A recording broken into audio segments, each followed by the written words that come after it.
د ځمکې پر مخ تر ټولو ستر ملحد مرتد کافر چې دغه ټول څومره القاب وایي دا ټول چې ورپورې تړي هغه ملا هیبت الله ده. ګوره نو دا خو ته تور لګوې. هغه یو عالم ده ملحد نه ده هغه یو ګوره ته ماته غوږ ونیسه لطفا غوږ میک دې وتړه زه درته ثابتوم چې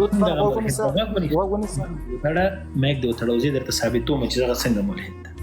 تا یوازې په دې باندې زه ملحد کړلم چې زه د یو ملحد سره په لایف کې ناست وم نو زه ملحد شوم. خو زه تا ته اوس وایم چې دا ملحدتوب نه ده چې ته د ملحد سره کېناستې دی ته ملحد شوې.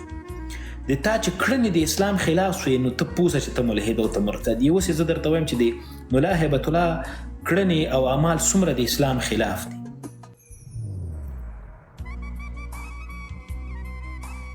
د قرآن کریم لومړنی آیات د اقرا باسم ربک الذی خلق د سره شروع کی.